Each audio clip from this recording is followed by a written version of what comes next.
Welcome to the Homebrew Crew. I'm Sean, this is Tony, and today we're going to be talking about a fantastic new race available on D&D Beyond, and that is when you don't want to be the person that you currently are. You can always just be someone else. That is the Changeling. Yeah. Isn't that right, Tony? You are right, Sean. So you're uncomfortable, aren't you? A little bit. I would not play a good Changeling. But that's essentially what the character's going to be when you pick this class, or this race. Yeah, and it is a blast, roleplay-wise. This is like one of my new favorites that I've seen on here.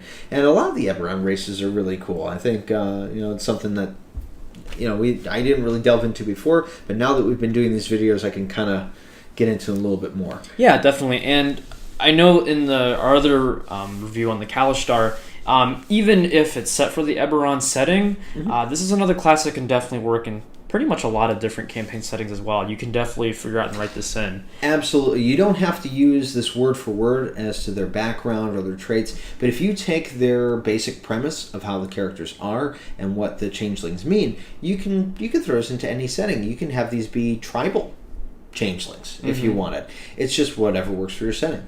Yeah, definitely. I mean, the premise of this race is essentially they're shapeshifters in a way. They can kind of change the way that they look. They can change their height, their facial features, their hair weight, color, everything else. This is a lot of cool stuff. You can't change things like you can't turn into a dragon, for example. Right, yeah. You have to stay the same kind of shape, the same bipedal, the same size. Right, so no extra arms or legs either. So. Yeah, absolutely, yeah. No turning into a centaur. Yeah, unfortunately. But that being said, you still have a lot of different options. Sure. And we're going to say this a lot. This is a great class in regards to social interactions and story. And role play. Yeah. This is really cool. Yeah, it's a ton of fun. Because the changelings themselves, they operate as if they change into a different person, they adopt a different persona for that, which is really cool. So let's say they want to change into a shopkeep or something like that, or they want to change into, okay, well, now I'm going to be an orc. Well, Xanthar the changeling may not be Xanthar the changeling anymore when he's now the orc shopkeep. He could be Gug from now on. And Right. he'll change his voice and his shape and his mannerisms, and allows you to role play tons of different characters with keeping the same class. Exactly. Yeah, it's a good reason. If you've got all those voices and impressions that you've been kind of saving, this is your time to shine. Absolutely. This is basically kind of the crazy, schizophrenic kind of multi-voice character. And it's really cool. And you know what? I think I have a person that we both know that would love playing a changeling. Yeah. With that. Because you get to do all these different voices, you get to do all these different characters with it. And what's cool is that they not only have different voices and different characters, their society is interesting to me. Their society is just... It takes a minute for you to think about it, but it's really, really cool. Yeah, and again, you don't have to really set up changelings in this way, but it would be a cool way to set it up. Essentially, like you were describing earlier, let's say you have a village or town of changelings. Each changeling can essentially play the same role in that town. So every changeling in there can be the barkeep or the shopkeeper, but it'll change like every day, and right. Like let's say you come back to this town and you meet the barkeep again.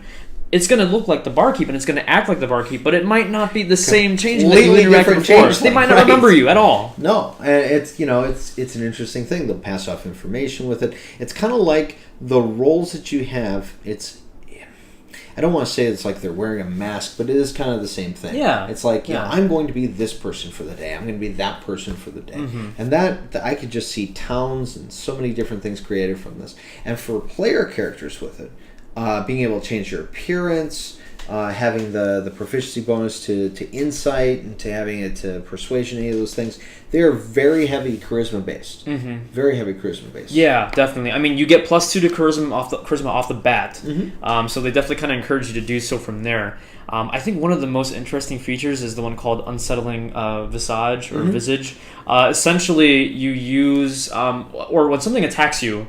You use your reaction to impose disadvantage on the roll, and I can only imagine what exactly this is. You can kind of get creative and say, like, you change your face to become like this hideous, ugly person or something like that. Hey, it's okay. Not yourself, of course, But yeah, no, exactly. I can just see it. You're sitting there, and the guy's coming up and attacking you. You just go, it's exactly. Like, you become one of those spitting lizards from Jurassic Park. Yeah, seriously, without the spitting. And it's nice. This only actually happens once per every short and long rest, so it's actually not too bad, to toss us in there. Absolutely. And I see. I'm a big role player when it comes to these classes and these races and things, and I really enjoy them.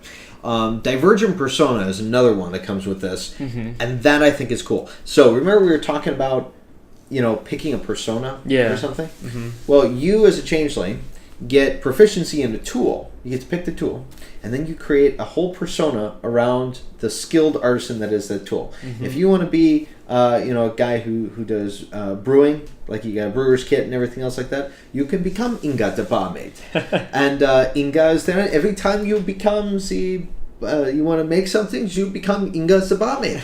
Or, you can...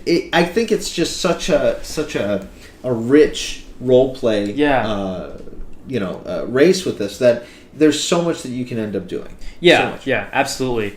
That being said, I think one of the few drawbacks is it's not really catered towards, let's say you drop yourself into an encounter, it's not really going to help you out in regards to combat necessarily or, anything like that.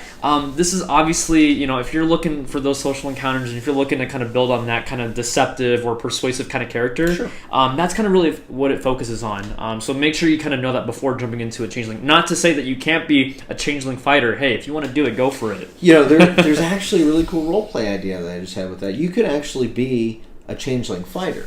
Okay. Right? Let's say you're a changeling fighter. But it's all persona.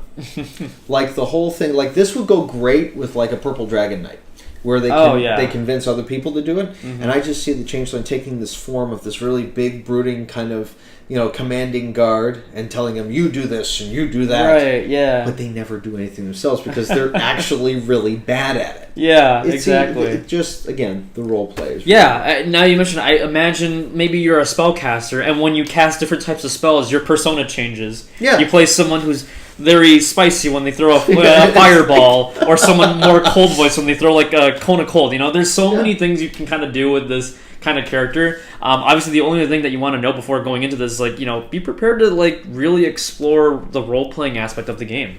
Absolutely, that's the big thing. And this one is definitely a fun one to play. Mm-hmm. I can't wait to maybe make something with that. There's ideas floating around in already my head brewing. Right now. Yeah, exactly. Sorry, it's what I do. Well, if you'd like us to review another class or another race, just go ahead and send us an email at DMBrewCrew@gmail.com. Tony here will answer all of your questions promptly. And if there's any balancing or anything else that you want, or you've got a question about your campaign or any way that you can possibly make it better, we're always here for you. Just go ahead and do that. You can always follow, subscribe. The subscribe logo will be right about here. You can find us on Facebook, Reddit, Twitter. I don't know. We're going to have an Instagram and Snapchat and all that kind of stuff. I don't know. We don't do everything, but definitely Facebook, Twitter. Find us there. Send us a message. And remember, the best campaigns are always the ones that you homebrew. So until next time, keep brewing.